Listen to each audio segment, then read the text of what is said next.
This is me? Okay. Hello, hello. Hey, 1 2 1 2 1 2. Okay.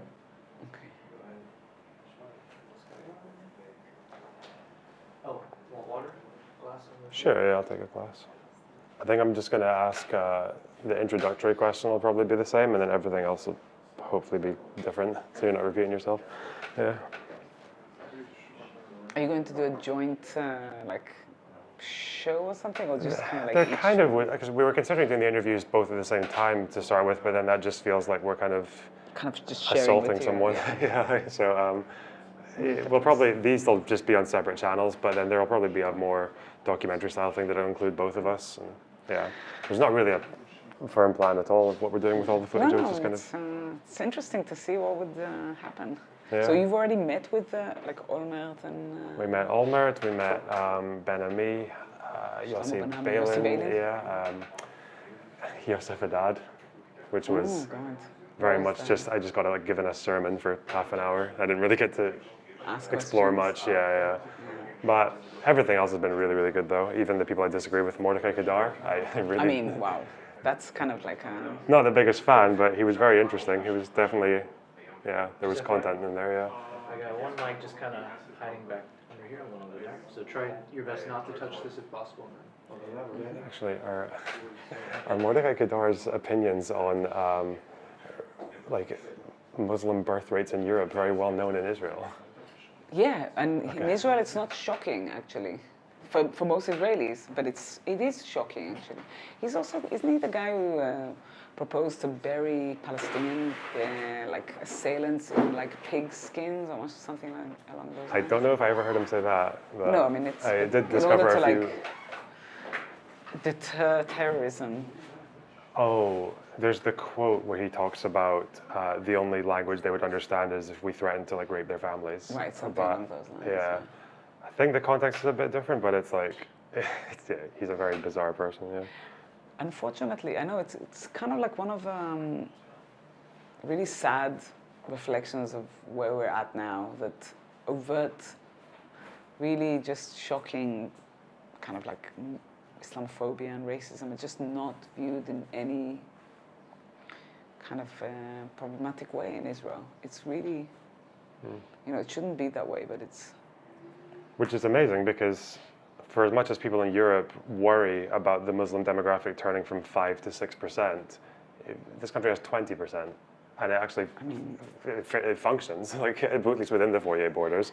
Yeah, but remember, there's like, it's very clear, it's made clear to Arabs and Muslims between the river and the sea, right? Like throughout, who's the boss, right? That's very clear. But yeah, by the way, I'm also not saying that it's like Islamophobia is not purely Israeli or whatever issue. You can look at the elections now for the European Parliament. According to all surveys, immigration is going to cause this massive shift to the right. So it's not I think it's a human reality that has to be, you know, needs to be challenged, but it's not just in our region. And yeah, I don't know. But Mordechai Kedar, but he's the kind of, I don't know. And in terms of Palestinians, who will you meet? Who do you have? So we're trying to reach out to, potentially there was going to be Hanan Ashrawi or Hiba Husseini, one or the other, or both.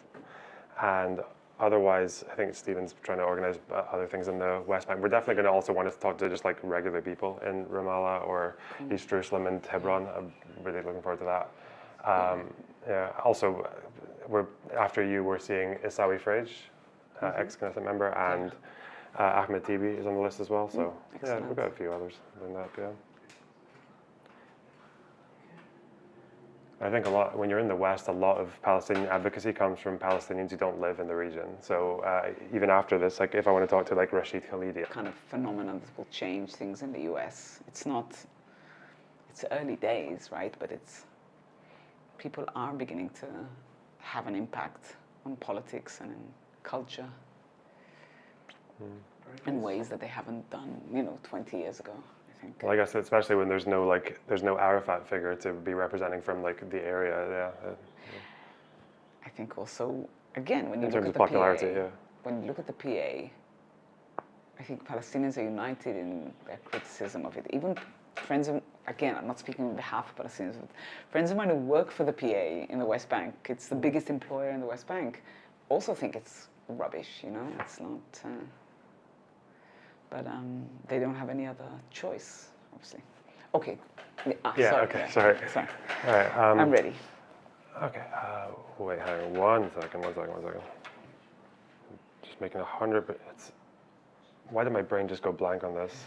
International Advocacy Officer, yeah. Yeah, I mean, Right. you can also just say, I'm currently, my formal title is International Advocacy Lead, but you can just say I'm a spokesperson for Bethsalem, like Okay. one of the... I might stick to international advocacy because I've like submitted Ah, myself yeah, there. Oh, Okay. for sure. Okay, sure. All right. Good. Well, Sarah Micheli. Is it Sarit or Sarit? Wow, Sarit. Sarit, okay, cool. Right. Are basically in the 80s, kind of liberal, leftist camp in Israel, but we do have a sizable portion of our staff who are Palestinians. And the work we do is... Okay, so one of the things that I want to talk about, I have this perception, as I've had conversations about stuff going on between Israel and Palestine, that in the international community, the language around all of these issues has become the most hyperbolic, the most extreme it can possibly be. Enjoy freedom, their rights, and security, and there's no discrimination. That's basically our mission. And the way we do